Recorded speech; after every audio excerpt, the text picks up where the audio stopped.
Hello friends. आज मैं आप लोगों को सेविंग के 7 तरीके बताने वाली हूँ और ये बिल्कुल नए तरीके हैं। इसमें से एटलीस्ट मैं कम से कम 5 तरीके जरूर अपनाती हूँ और बहुत सारी सेविंग कर लेती हूँ। दोस्तों, वीडियो पसंद आए तो एक लाइक जरूर करना। तो चलिए स्टार्ट कर लेते हैं वीडियो को।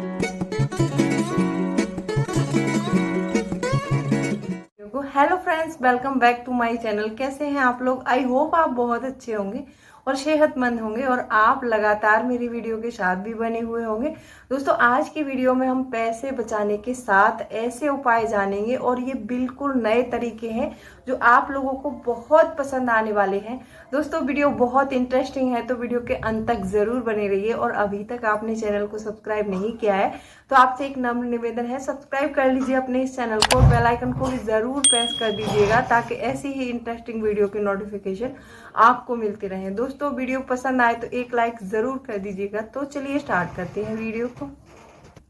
दोस्तों, सबसे पहला पॉइंट है यहाँ पर कि हमें थोड़ा सा सिंकिंग फंड रखना चाहिए अपने घर में।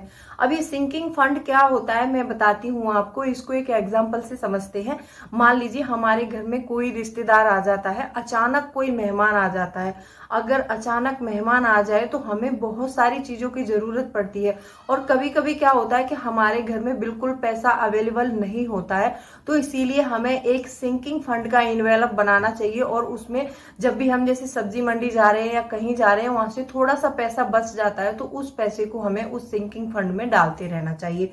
चाहे तो आप कोई डब्बा वगैरह रख सकते हैं, उसमें भी डाल सकते हैं। उसमें हमारा पैसा भी सेव होता है और जब हमें जरूरत पड़ती है तो उस टाइम हम उसको यूज भी कर सकते हैं। अगर वो यूज में नहीं आ रहा है तो आप उसको सेव करके आप उसको इन्वेस्ट भी कर सकते हैं। दूसरा पॉइंट आता है यहाँ पर कि हमेशा कैश का यूज करें। मैंने देखा था कि कुछ महीनों में मैं जब ये पेटीएम गूगल पे चलाती थी तो बहुत पैसा खर्च हो जाता था उसमें मेरा, और सच में एक्स्ट्रा मनी हो जाता था खर्च, क्योंकि मुझे अकाउंट में से निकालने नहीं जाना पड़ता था वो पैसा और मुझे कैश नहीं देना पड़ता था किसी को, क्योंकि सिर्फ उसको मुझे गूगल पे करना है या फिर फोन पे करना है, मैं कर देती थी। और जो चीज जरूरी है वो भी खरीद ली और जिसका लगता था कि शायद जरूरत पड़ सकती है वो भी मैं खरीद लेती थी। तो ऐसे मेरा खर्चा बहुत बढ़ते जा रहा था। तो फिर मैंने कुछ दिन के लिए क्या किया कि उसको सबको गूगल पे फोन पे सबको हटा के मैंने एटीएम जाके कैश विड्रॉ करके फिर मैंने खर्च करना शुरू किया। तो मैंने देखा कि कैश में बहुत कम पैसा खर्च होता है जब हम कैश का यूज करते हैं। तो आपको हमेशा कैश ही यूज करना है। अगर आपको सच में सेविंग करनी है तो आप हमेशा कैश का ही यूज करें। मैं ये नहीं कहती कि गूगल पे फोन पे बुरी चीज है, बुरी चीज बिल्कुल नहीं है, लेकिन जो हमारी आदतें हैं खर्च करने की वो बढ़ा रहा है ये। तो इसको ज्यादा बढ़ावा नहीं देना है। जब इमरजेंसी हो तभी यूज करें, अन्यथा आप कैश का ही यूज करें।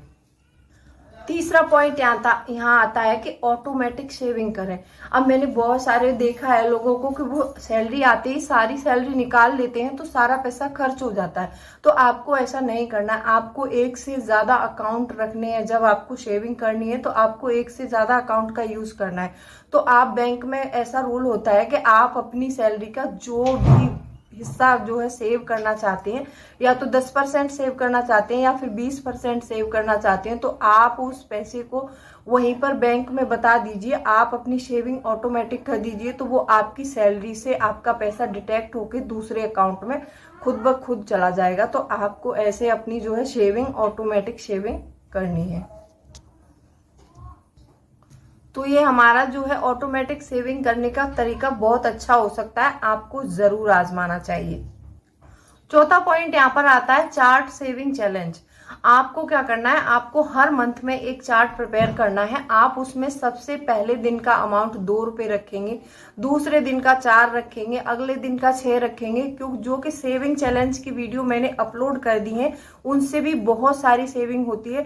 अगर आपको 30 दिनों का मंथ होता है, अगर एक मंथ में आप 30 दिन के लिए चैलेंज देते हैं तो आप उसमें बहुत सारा पैसा सेव कर सकते हैं। मैं ये तो नहीं कहती कि आप उसमें करोड़पति बन सकते हैं, लेकिन आप उसमें एटलीस्ट 2000 रुपए तो जरूर सेव कर सकते हैं। अगर आप मंथ में 2000 भी सेव करते हैं अगर यहाँ पर आप जो है एक मंथ में 2,000 रुपये भी सेव करते हैं तो आपका जो एक साल का अमाउंट होगा 24,000 होगा।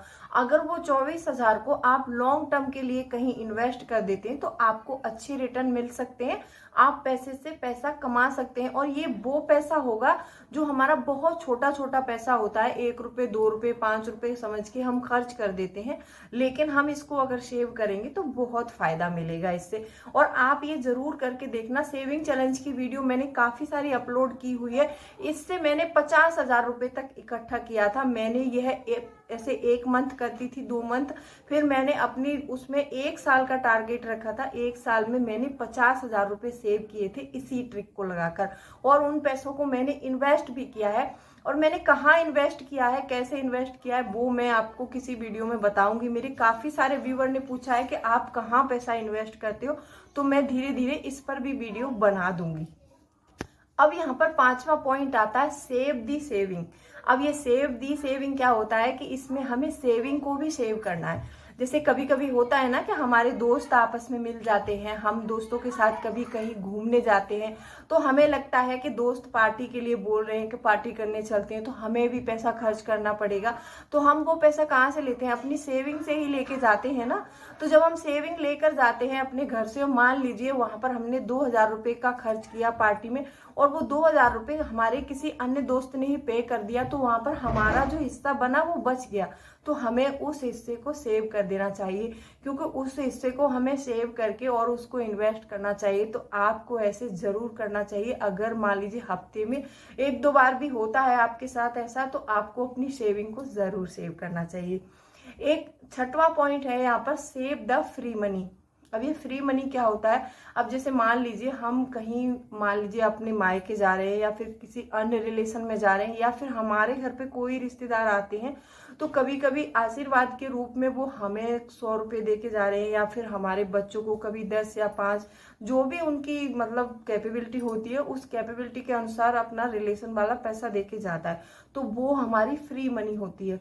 तो उसको हमें जरूर सेव करना चाहिए। हमें ये फ्री मनी का एक अलग से डब्बा या फिर कोई गुल्लक या अकाउंट भी रख सकते हैं। मैंने भी एक अकाउंट बनाया हुआ है जिसको मैंने आशीर्वाद नाम दिया हुआ है। जैसे मान लीजिए मैं कभी भी कहीं जाती हूँ, मुझे 1,000 या 500 रुपये कोई भी बड़ा हमसे आशीर्वाद के तौर पर देता है, तो मैं उस पैसे को उसी में डाल देती हूँ।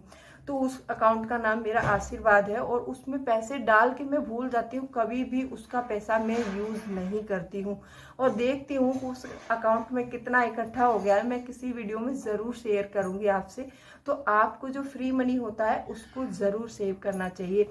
और ये फ्री मनी जब हम सेव कर लेते हैं, फिर आगे चल के आपको यदि ऐसा लगता है कि हमें ज्यादा ही जरूरत है, तो आप यूज भी कर सकते हैं, क्योंकि ये पैसा हमारा इमरजेंसी फंड के रूप में लेडीजों का होता ही होता है थोड़ा सा। तो आपको अपने फ्री मनी को जरूर सेव करना चाहिए। एक 7वां पॉइंट है और ये लास्ट पॉइंट है, ये है कि नो स्पेंडिंग। मैंने पहले वीडियो में भी बताया था कि 1 महीने में आपको एक नो स्पेंडिंग जरूर रखना चाहिए, क्योंकि जब हम खर्च के दिन सारे नोट करते हैं, अब नो स्पेंडिंग में क्या करना, ऐसा नहीं है कि आपको उसमें बिल्कुल खर्च नहीं करना है, खर्च तो करना है आपको, लेकिन जो हमारी बेसिक नीड है, जैसे बच्चे का दूध लाना है या फिर अन्य किचन का कोई सामान चाहिए, वो तो हमारी बेसिक नीड है, वो तो हम रोक नहीं सकते, वो तो चलेगी ही। लेकिन जो हम एक्स्ट्रा पैसा खर्च करते हैं हर रोज के, कभी समोसे खाना, कभी बाहर खाना, कभी जूस पीना, या कहीं घूमने जाना, या फिर किसी अन्य चीजों पर, वो कोई भी आपका एक्सपेंडिचर हो सकता है, आप उसको कट करके और आपको वो पैसा सेव करना है। आप मंथ में 1 दिन रखिए, फिर आप उस 1 मंथ में 2 दिन रख दीजिए, आप उसको 15 दिन में करिए, फिर हफ्ते में करिए। आप 1 हफ्ते में कम से कम 2 स्पेंडे जरूर रखने चाहिए। 1 हफ्ते में 2 स्पेंडे रखेंगे तो वो मंथ में देख लीजिए अपने हिसाब से कितने होते हैं। अगर इतने दिनों आप खर्च नहीं करते तो आपका बहुत सारा पैसा जो है सेव हो जाता है। एक मेरे व्यूवर हैं, उन्होंने कमेंट किया है कि उनकी सैलरी 24,000 है और 24,000 में से वो 3500 रुपये का रेंट देते हैं और वो 900 रुपये फीस देते हैं। बोलते हैं बाकी पैसे का पता नहीं चलता है कि वो पैसा हमारा कहाँ खर्च हो जाता है। तो आपको क्या करना है, आपको या तो आप यहाँ पर 50-30-20 रूल लगा लीजिए। जैसे सैलरी का 50% आप अपनी बेसिक नीड में लगाइए और जो 30% आप अपने बॉन्ड्स पर खर्च कीजिए और 20% आप सेव कीजिए। अगर ऐसे नहीं चल पा रहा है, आप ऐसे नहीं कर पा रहे हैं, तो आपको एक सीधा सा फॉर्मूला लगाना है। आपको सबसे पहले जैसे ही सैलरी आती है, जो भी सैलरी है आपकी, वैसे तो उन्होंने 24,000 बताई है, अगर 24,000 से ज्यादा भी है तो आप क्या कर सकते हैं कि 20% पैसा पहले ही सेव कर दीजिए। आप एक से ज्यादा अकाउंट का यूज भी करना है आपको, और आपको सबसे पहले 20% पैसा जो है पहले ही सेव कर देना है, और 80% में आप अपने घर का खर्च चला सकते हैं, अपने बच्चों की फीस, अपने रूम का रेंट और बिजली का बिल जो भी है, आप सिर्फ 80% में चलाइए। अगर आपको लगता है कि मुझे और पैसे की जरूरत है तो आप बाद में उसमें से 5% या 10% जो भी चाहिए आप निकाल सकते हैं, लेकिन आप पहले ही सारा पैसा खर्च ना करें। आप अपनी सैलरी का 80% पैसा खर्च में लाएं, बाकी बचता है तो बाद में ले सकते हैं, कोई प्रॉब्लम नहीं है। कम से कम उसमें आपका ज्यादा नहीं तो 15% तो सेव हो ही जाएगा।